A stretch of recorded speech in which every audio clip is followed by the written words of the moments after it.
자, 마태복음 18장 1절에서 14절까지 천국에서는 누가 크니까? 라는 제목으로 말씀을 증거합니다. 5월은 무슨 달이라고요?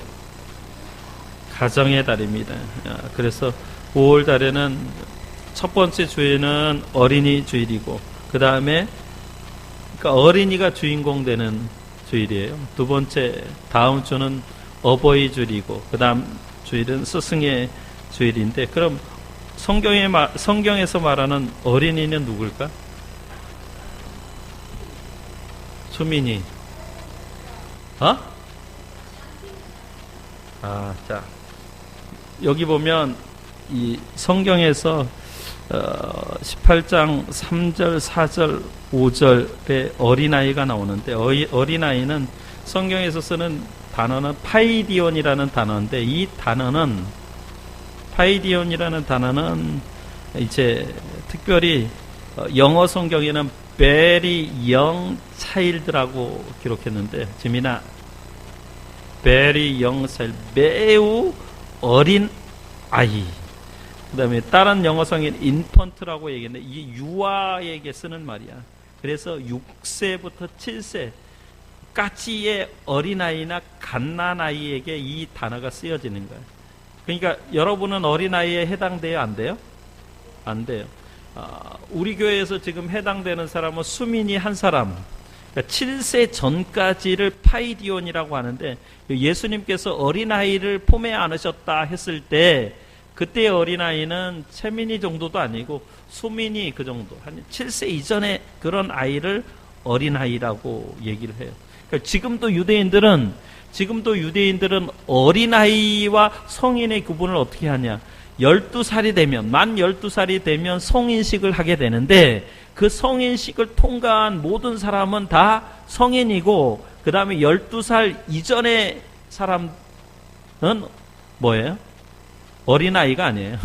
그러니까 7세부터 12살까지는 우리로 얘기하면 뭐 청소년 정도 되겠죠. 그러니까 7세 이전의 아이만 어린 아이예요. 그러니까 성인식을 통과한 사람, 여기 12살, 지민이도 12살 이상 됐지? 지민이도 이미 어른이 된 거예요. 어른이 되었다라는 것은 뭘 얘기하냐면은 시집 가고 장가 갈 수 있고 가정을 꾸릴 수 있는 나이가 된 거예요. 그러니까 기독교 교육의 가장 근본적인 목적은 뭐냐? 부모가 여러분들을 먹이고 입히고 학교 보내는 이유는 뭐냐? 여러분들이 이제 독립된 인격이 되어서 여러분만의 삶을 살고 여러분의 가정을 꾸미고 여러분들이 이제 결혼해서 자녀를 낳고 하나님의 뜻을 그 가정에서 이루기 위해서 기독교 교육을 하는 거예요. 그러니까 이미 여기 12살 이전에 있는 사람들은 부모로부터 경제적인 지원이나 아니면 어떤 여러 가지 지원을 다 끊어야지만 맞는데, 아무튼 오늘 현실은 그렇지 않죠. 오늘은 특별히 어린이 주일인데 이제 어린이 주일에 맞게 말씀을 드리겠습니다.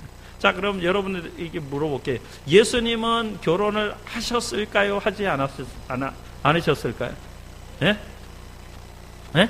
진짜 안 하셨어요? 예, 예수님은 결혼을 하지 않으셨습니다. 그럼 예수님은 자녀가 있어요? 없어요? 없죠. 결혼을 안 했으니까 자녀가 없죠. 그럼에도 불구하고 예수님은 특별히 가정과 자녀에 대해서 각별한 관심과 사랑을 가지고 계시는데, 예수님은 어린아이들을 어떻게 사랑할까에 대해서 얘기하는데, 오늘 본문에는 이제 어린이들에게 하나님 나라, 특별히 천국의 가치를 설명합니다. 천국은 어떤 사람들이 들어가야 하는가? 천국은 어떻게 오는가? 그러니까 천국의 가치를 어린아이들에게 설명해 줬어요. 그러니까 우리가 부모된 자로서 여러분들이 앞으로 이제 가정을 이루기 위해서는 하나님 나라의 가치를 자녀들에게 대도를 물려주고 가르쳐주고 자녀를 양육해야 될 줄로 믿습니다.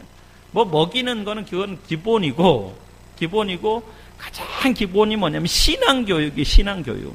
왜냐하면 여러분 세상에서 여러분이 가지고 있는 모든 것들은 다 지나가는 것들이 영원히 남아있는 것들이 아니에요. 세상에 있는 것들은 다 변해요. 오늘 아침에 지민이가 5월 6일 날이 생일인다고 그랬던가? 5월 6일 날 생일이었는데 생일에 가장 좋아하는 게 뭐라고 얘기했지? 생일 선물 중에 뭐가 있다고 그랬지? 돈을 지민이가 가장 좋아하는. 오늘날 현대인들의 모든 사람들이 돈을 좋아하는 것 같아요. 왜 돈을 좋아하냐면은 돈으로 가치를 평가하니까, 돈으로 내가 원하는 것들을 살 수 있으니까. 그러나 여러분, 돈이라는 것도 돈이 생기기 전에는 화폐의 기준이 뭔 줄 알아요? 그러니까 물물 교환을 했는데, 물건 중에서도 예전에 화폐를 대신했던 것이 있어요. 뭘 것 같아요? 쌀일 것 같아요? 먹는 거일 것 같아요? 예전에는 소금이 화폐를 대신해서 로마 병정들이, 로마의 군인들이 소금으로 봉급을 받았어요.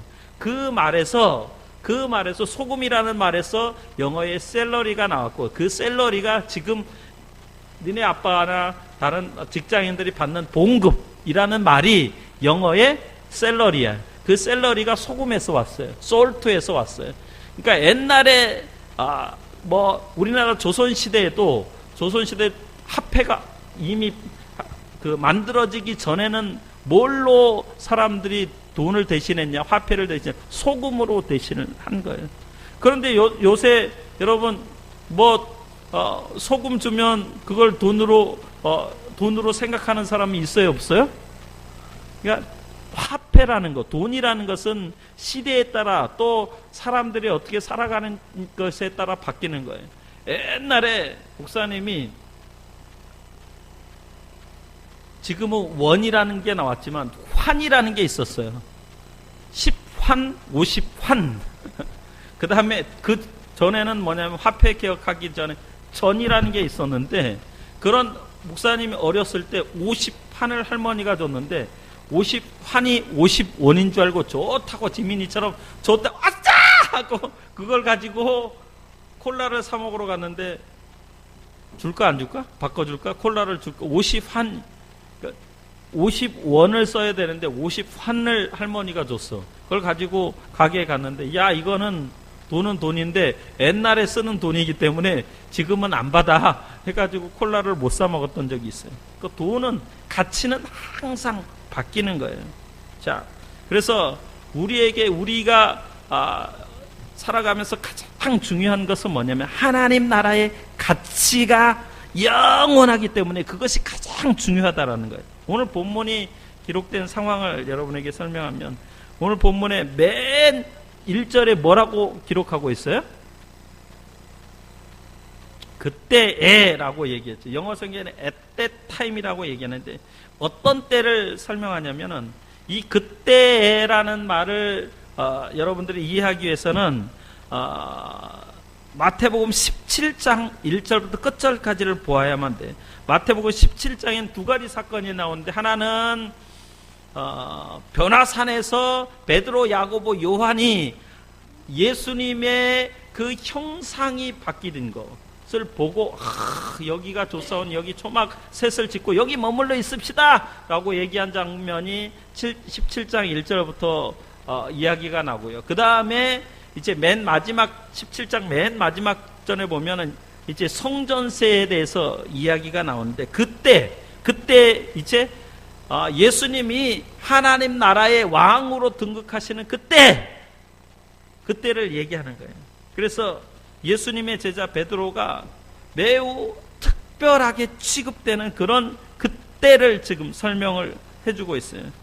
변화산 상계에서 변화상에서 뭘 체험했지, 베드로가? 변화산상에서 베드로가 본 게 뭐예요? 예수님이 변화되시는 걸 보죠. 17장 2절 보면, 그들 앞에서 변형되사 그 얼굴이 해같이 빛나며 옷이 빛과 같이 희어졌더라. 엄청난, 예수님이 해같이 빛나고 옷이 희어지는, 그러니까 하나님처럼 변하는 모습을 본 거예요, 베드로가. 그리고 이제 예수님과 베드로가 그것에 대해서 대화를 하고 있습니다. 그리고 마태복음 17장에는 이제 세금 문제 때문에 베드로와 예수님이 특별히 대화가 계속되고 있는 모습을 보이는 그때, 지금 그때의 제자들이, 그러니까 예수님과 베드로가 변화산사에서 어떤 이야기를 하고 있고, 세금 문제를 가지고 예수님께서 베드로에게 얘기했을 때, 그때 제자들이 와서 예수님에게 질문을 한 거예요. 어떤 질문이에요? 1절 말씀 다 함께 읽어보겠습니다. 시작. 1절 시작.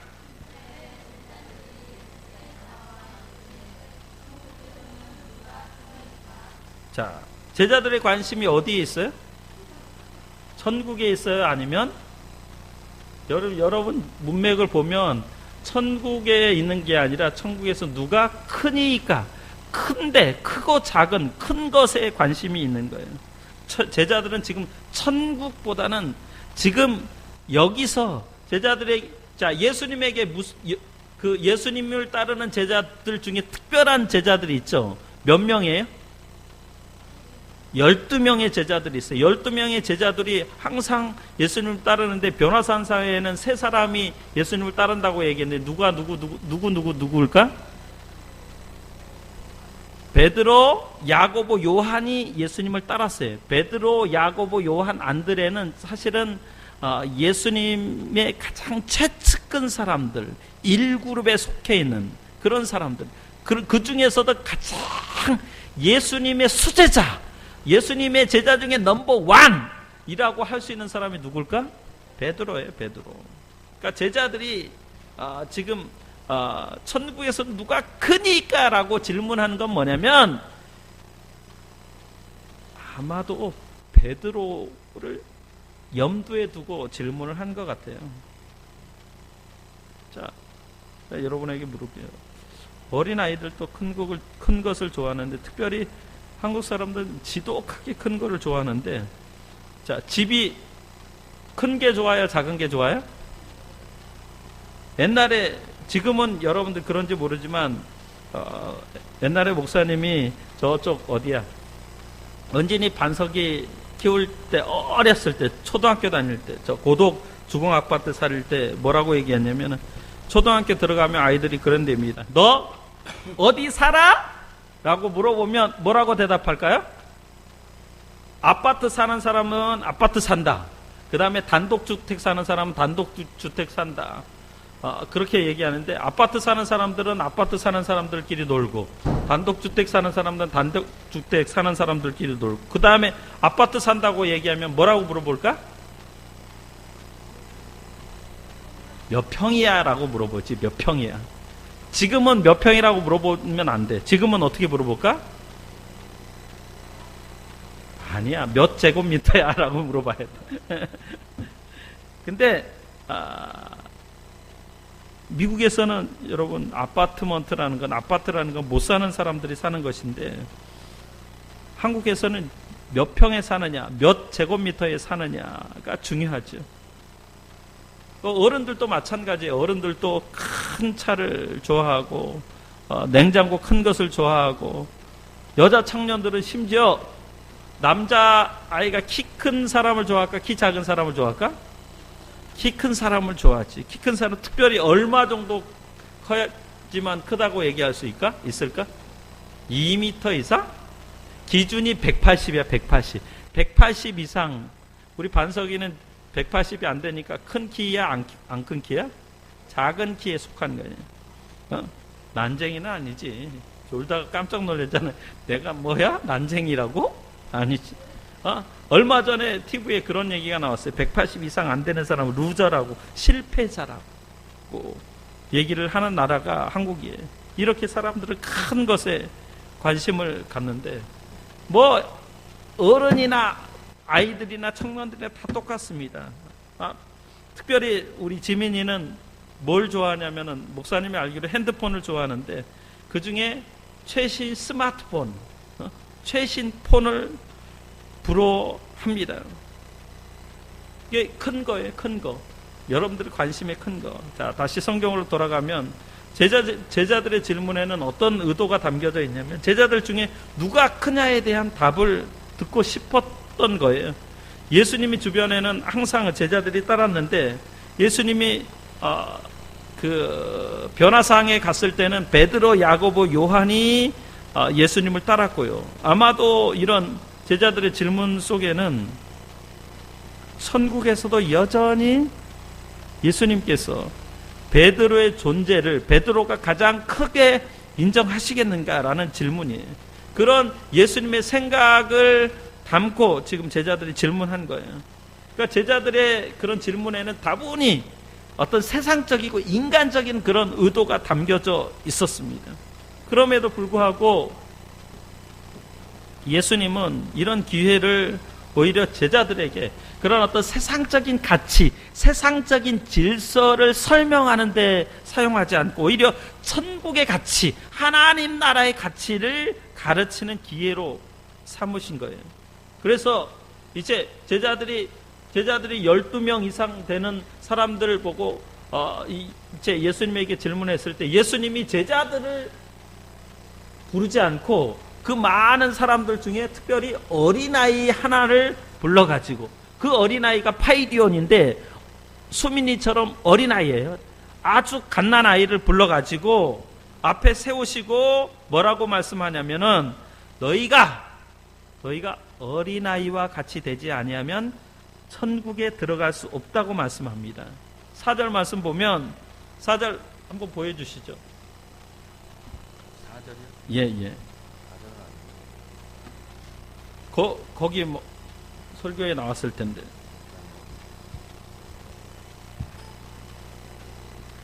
자, 4절 한번 찾아봐요. 성경 4절 시작. 그러므로 누구든지 이 어린아이와 같이 자기를 낮추는 사람이 천국에서 큰 자니라. 그러니까 자기를 낮추는 사람. 그러니까 어린아이들 특징은 자기를 낮추는 거예요. 자기를 낮추는 것을 한국말로 얘기하면 뭐라고 얘기할까? 겸손이 겸손. 그러니까 하나님 나라의 특징에 가장 부합한 게 겸손이에요. 그러니까 다시 말하면 사람의 인정이나 인기가 별로 중요하지 않다라는 거예요. 제자들이 보기에는 베드로가 예수님의 수제자이기 때문에 예수님의 제자 중에 베드로가 첫째, 천국에서 가장 클 거로 지금 그렇게 질문하는 거예요. 그런데 예수님은 베드로에게 관심을 갖는 것보다 다른 가치를 지금 말씀하는 거예요. 뭐라고 얘기하면 야 얘들아 사람이 보고 사람이 평가하는 건 그거 중요하지 않다라는 거예요. 오히려 반대로 어린아이와 같이 자기를 낮추는 사람이 천국에서 큰 자라고 말씀합니다. 어린아이와 같이 자기를 낮추는 사람이 천국에서 가장 귀하게 평가되는 가치임을 가르치는 거예요. 자, 이 말씀을 여러분 삶 속에 적용해 봅시다. 우리들은 사람들의 평가 때문에 예를 들면 사람들의 평가 때문에 기분이 좋아지기도 하고 해피하기도 하고 행복하기도 해요.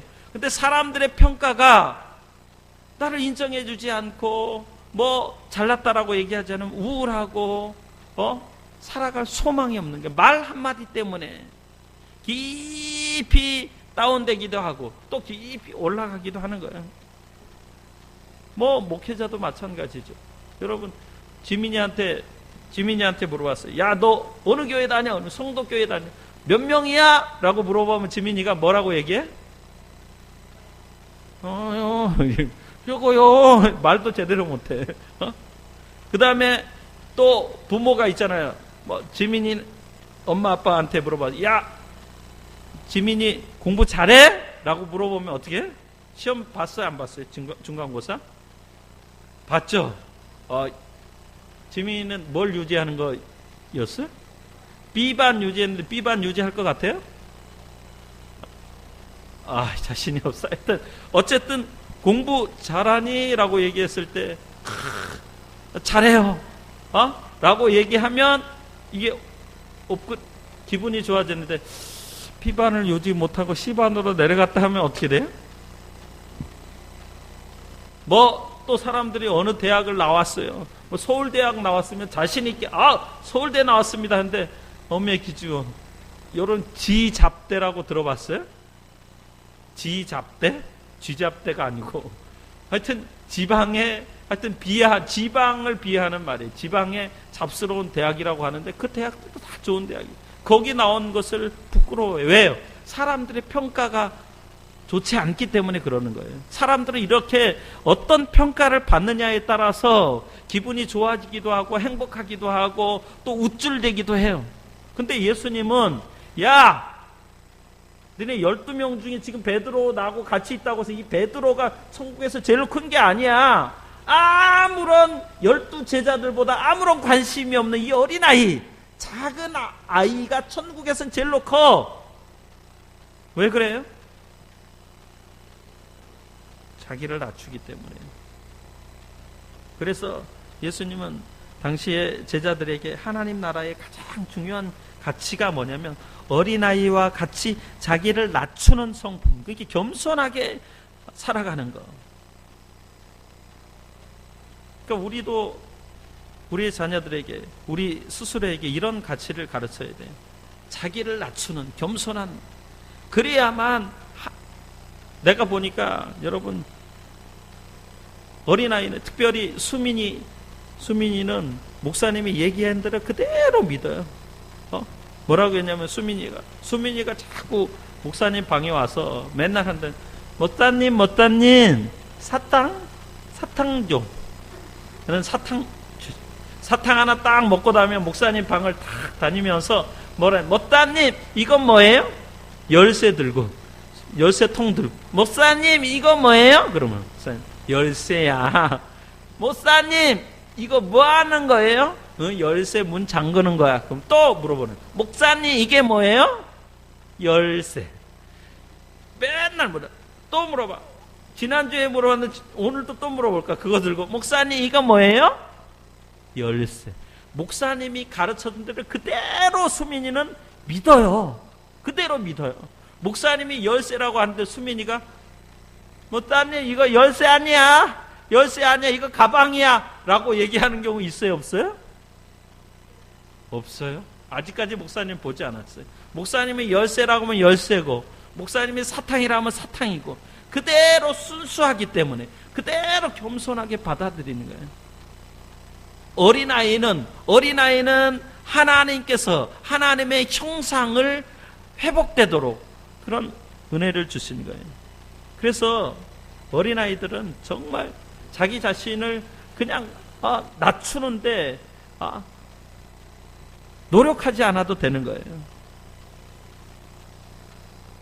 이게 바로 오늘 예수님께서 제자들에게 말씀하는 거예요.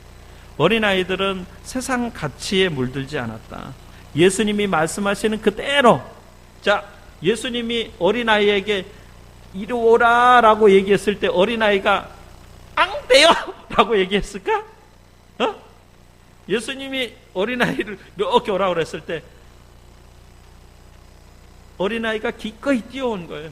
수민이도 목사님이 사탕 들고 있을 때만 일로 와 그러면 수민이가 앙 하면서 목사님 이뻐요 하고 사탕 안 주면 어떻게 해? 배부를 때는 목사님 오라고 그래도 안 오는데 하여튼 예수님이 어린아이를 품에 안았을 때 어린아이가 기쁘게 즐겁게 예수님 품 안에 안긴 것처럼 하나님 나라를 너무나 좋아한 거예요. 그러니까 우리가 여기 어린아이 같이 된다라는 게 뭐냐면 하나님 나라를 가장 귀하게 가치 있는 존재로 생각한다라는 거예요. 여러분, 그러니까 우리가 생각할 때 하나님 나라의 가치를 귀하게 여기는가 아니면 세상 나라의 가치를 귀하게 여기는가를 생각을 해봐야 돼요. 그래서 여러분들도 나중에 이제 가정을 이룰 때 가장 중요한 게 세상 가치보다는 영원한 하나님 나라의 가치를 가르치시는 여러분들 되시기를 바랍니다. 왜 예수님이 하나님 나라의 가치를 그렇게 귀하게 여겼을까요? 오늘 3절 말씀을 보면 그 해답이 있는데 어린아이와 같이 되지 아니하면 결단코 천국에 들어가지 못하리라. 그 어린아이들은 천국이 있다고 믿어요. 어른들의 말을 그대로 믿어요. 수민이에게 목사님이 얘기하면 수민이가 믿어요. 그대로. 목사님이 야 수민아 천국은 너무나 좋은 곳이야. 그곳엔 영생이 있단다 라고 얘기하면 네 믿는데, 지민이 정도만 얘기해도 목사님 봤어요? 천국 가봤어요? 진짜 있어요? 라고 물어보는 거지. 어린아이들은 의심하지 않는 거예요. 의심하지. 순수하게 받아들입니다. 그래서 여러분 정말 중요한 건 뭐냐면 어렸을 때 신앙교육을 시키는 게 중요한 거예요. 목사님이 저 정통파 유대인 마을에 가봤는데, 학교에도 가봤는데, 정통파 유대인들은 신앙교육을 최우선해요. 여러분 학교에 가서 뭘 배워요? 국어, 영어, 수학을 배웠죠. 정통파 유대인들은 오전 내내 성경만 배워요. 성경만 배워요. 성경만 배우고도 저들은 하나님 말씀이 인생을 지혜롭게 하고 지식을 주고 세상 지식보다 더 탁월하다라고 그렇게 믿어요. 그래서 저들은 성경만 열심히 보고 성경만 배우는데도 세상 사람들보다 지식이 모자라지 않아요. 지혜가 모자라지 않아요. 그러니까 뭘 얘기해? 하나님 나라의 가치가 세상 가치를 뛰어넘는다라는 것을 가르쳐 주는 거죠. 그러니까 우리에게 정말 중요한 건 뭐냐면 성경교육, 신앙교육. 그 다음에 여러분 두 번째, 그러니까 하나님 나라의 가치를 가르쳐야 되고, 두 번째 중요한 건 뭐냐면 하나님 나라의 믿음을 갖게 하는 거예요. 어린아이의 특징 두 번째, 하나는 뭐냐면 겸손이고, 두 번째는 뭐냐면 어린아이들은 부모를 철저하게 의존해요. 만약에 여러분이 지금 수민이가 이렇게 자라고 수민이에게 먹을 것을 주지 않고 입을 것을 주지 않고 주거할 공간을 주지 않다면 수민이가 살 수 없어요. 의존해요, 의존. 어린아이들은, 특별히 어렸을 때는 부모의 그런 어떤, 부모가 공급해 주지 않고 부모가 없으면 어린아이들의 생명이 유지되지 않습니다. 그래서 어린아이들에게 정말 중요한 건 뭐냐면 믿음이에요, 믿음. 부모가 나에게 생명을 주고, 부모가 나를 양육하고, 부모가 나를 정말 온전한 대로 이끈다라는 이 믿음이 중요한 거예요. 그런데 사실은 이 믿음이 때로는 실족하게 되는 경우도 있어요. 오늘 본문 5절 이후에서 6절부터 9절까지 보면 예수님의 가르침 중에 아주 중요한 키워드가 등장하는 단어가 있는데, 그게 뭐냐면 실족이라는 단어예요. 예수님은 어린아이의 실족을 경계하시면서, 자 6절 7절 같이 한번 읽어보겠습니다. 6절부터 7절까지, 18장 6절에서 7절까지 시작. 실족하게 하면 차라리 연자 맷돌이 그 목에 달려서 깊은 바다에 빠뜨려지는 것이 나으니라. 실족하게 하는 일들이 있음으로 말미암아 세상에 화가 있도다. 실족하게 하는 일이 없을 수는 없으나 실족하게 하는 그 사람에게는 화가 있도다. 자, 도대체 이 단어의 실족의 참 의미가 뭐냐면은, 일반적으로 한국 교회 내에서 이 단어가 피상적으로 이해될 때는 교회 안에서 울고 떠드는 그런 아이들을, 울고 떠들면 교회 섬기는 장로님이나 집사님이나 그런 권사님들이 예배 시간에 떠들면 안 되니까 예배 질서를 세우기 위해서, 얘들아 움직이면 안 돼, 얘들아 울면 안 돼, 그렇게 얘기하면 아이들을 실족하게 한다고 항의하는 부모님들이 계시는데, 이때 쓰는 단어가 아니에요. 여기서 실족은 그런 의미가 아니라, 이 단어를 이해하는 열쇠는 6절에 있는데, 6절 말씀 보면은 그 앞에 나를 믿는 이라는 말에 있어요. 나를 믿는.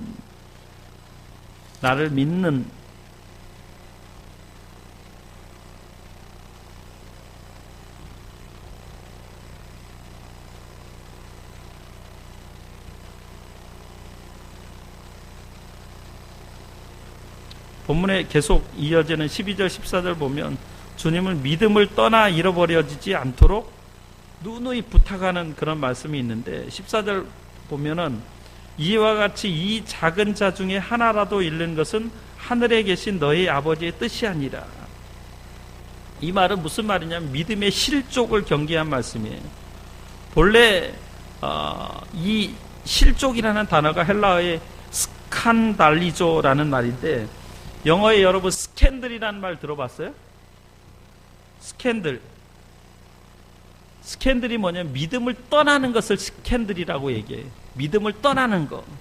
그러니까 핵심은 우리의 자녀들이 정말 믿음을 갖고 자라도록 부모가 최선을 다하고 있느냐라는 거예요. 자녀들을 키우다 보니까 부모가 믿음의 모범을 보이면 자녀들이 믿음의 그 모범을 따라 살아가는 거예요. 그래서 이런 얘기가 있는데, 자녀들은 부모 앞에서 배우지 않고 부모의 뒷모습을 보고 배운다라는 말이 있어요. 그러니까 부모가 아무리 아이들에게 잔소리 치면 효과가 있느냐? 잔소리는 교육 효과가 전혀 없어요. 부모가 어떻게 사느냐를 보이시는 것이 무엇보다 중요하다라는 거예요. 그러니까 부모가 성경을 보면 자식도 성경을 보고요. 부모가 기도하면 자녀도 기도하고, 부모가 큐티를 하면 자녀도 큐티를 하고, 부모가 정직하면 자녀도 정직한다는 거예요. 부모가 이혼하면 자녀도 이혼할 가능성이 그만큼 높아집니다. 부모가 부부 사랑의 모범을 보이면 자녀도 그렇게 사는 것이 당연하다고 배우는 거죠. 그러니까 부모가 교회에서 신실하게 그런 신앙생활을 하면 자녀도 그렇게 살고자 하는 거죠. 부모와 자녀들의 대화에서 믿음의 대화가 얼마나 중요한지 그런 위치를 설명해 주는 거예요. 그래서 부모가 쉽게 세속적인 가치와 쉽게 타협하고 믿음을 저버리면 자녀도 그렇게 할 가능성이 높아진다라는 거예요. 그게 바로 실족하게 하는 일이라는 거예요.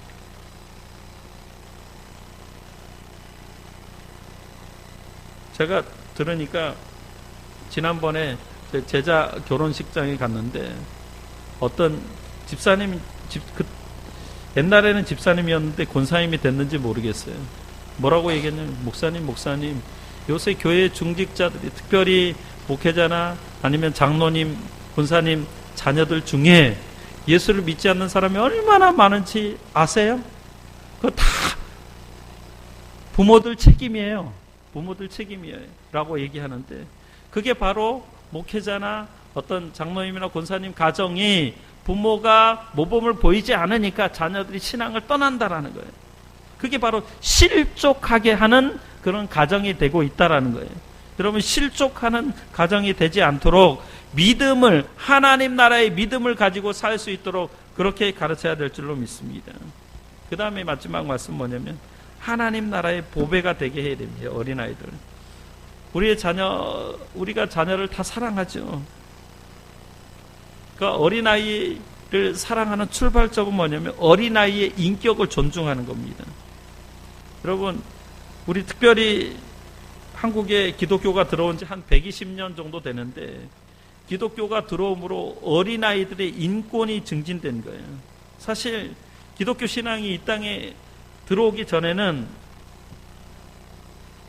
120년 전에는 어린이라는 단어조차 이 땅에 존재하지 않았어요. 조선 때는. 자, 어린이날을 제정한 사람이 누구예요? 소파 방종환이라는 분이 있는데, 이분이 어린이날을 제정했는데 처음 어린이라는 말을 썼어요. 어린이가 무슨 말이냐면 어리신이라는 말이에요. 무슨 말이라고요? 어리신이, 존칭 말이에요. 어린이가. 그 전에는 어린이라는 말이 일반 호칭이 뭐였는 줄 알아요? 어린이를 부를 때 뭐라고 불렀을까요? 예? 꼬마 아니에요. 그런 말도 없었어요. 그냥 이놈! 애들을 부를 때 이놈! 그 다음에 아새끼. 이놈 아새끼라는 말이 전부였어요. 그런데 2000년 전 예수님은 이렇게 말씀해요. 오늘 본문 5절 말씀 보면, 또 누구든지 내 이름으로 이런 어린아이 하나를 영접하면 곧 나를 영접함이니. 2000년 전에 예수님이, 우리는 120년 전에 아이들에 대해서 단어가 없었는데 이게 얼마나 혁명적인 그런 말씀이에요. 이런 어린아이 하나를 영접하면 곧 나를 영접한다. 이게 무슨 말이냐면 예수님과 어린아이가 지금 동격으로 어린아이와 내가 지금 같이 쓰여지고 있는 거예요. 어린아이의 가치의 인정이 바로 이런 어린이를 지으신 주님을 영접함이라고 가르치는 거예요. 거기서 끝나지 않아요. 10절 말씀 보면 삼가 이 작은 자 중에 하나도 없인 여기지 말라. 너희에게 말하노니 그들의 천사들이 하늘에서 하늘에 계신 내 아버지의 얼굴을 항상 배옵느니라. 자, 이 말씀을 잘 들어보세요. 이 말씀 여러분이 잘 모를 겁니다. 그러니까 우리의 하늘에서 지금 천국에서는 우리의 아이들을 지키고 있는 천사가 있는데 그 천사를 수호천사라고 얘기해요. 수호천사. 그러니까 어린 아이들을 지키는 수호천사들이 있어서 그들이 늘 이 땅의 어린 아이들이 수호천사가 늘 하나님의 얼굴을 배웁는다는 거예요. 그래서 하나님의 얼굴을 배우면서 어린 아이들의 어리신이의 그 아이들의 미래를 하나님과 의논한다는 거예요. 천사들이. 왜 그렇습니까? 왜 그럴까요? 하나님 나라의 사활이 죽고 사는 문제가 어린이들에게 결정된다는 거예요. 하나님 나라 어린이들이 하나님 나라의 미래요, 하나님 나라의 보배이기 때문에 그렇습니다. 이 보배들이 보배가 되도록 하는 것이 오늘 부모된 자들의 책임입니다. 이렇게 막중한 책임을 감당할 수 있습니까? 우리는 잘 할 수 없습니다. 그러나 한 가지 우리의 자녀들에게 올바른 방향을 보여줄 수 있습니다. 그래서 제가 어떤 책에 보니까 누군가 지도자라는 것, 부모라는 것은 모든 일을 다 잘하는 사람이 아니라 부모의 역할은 올바른 방향을 보여주는 사람이라고 얘기합니다. 그러면 나머지는 우리 자녀들의 인생의 주인이신 하나님이 하실 거죠. 그 시편 127편에 보면 이런 말씀이 있어요. 시편 127편에 보면 여호와께서 집을 세우지 아니하시면 세우는 자의 수고가 헛되다라는 말씀이 있어요. 그러면서 시편 기자는 자녀들을 여호와의 기업이요 태의 열매는 그의 상급이다라고 말씀해요. 그런데 바로 그 다음 말씀에서 경건한 우리의 믿음의 조상들은 자녀 양육의 지혜를 찾는데 시편 127편 4절 말씀에 이런 말씀이 있어요. 젊은 자의 자식은 장사의 수중의 화살 같으니. 여러분, 싸움으로 온 큰 군대의 장수가 아무리 싸움을 잘해도 수중에 칼이나 활은 있어요. 근데 화살이 없으면 적군을 죽일 수 있어요, 없어요? 부모는 활을 당기는 사수입니다. 그리고 자녀의 인생의 미래를 향한 올바른 방향만 잘 도와주면 자녀들이 그 방향을 향해 나가는 거예요. 그러면 자녀들은 저 높이, 더 멀리 위대한 하나님 나라의 미래를 향하여 날아가는 거죠. 그게 하나님 나라의 보배들인 자녀들을 위딱받은 오늘 우리의 부모들의 책임입니다. 칼 지브란이라는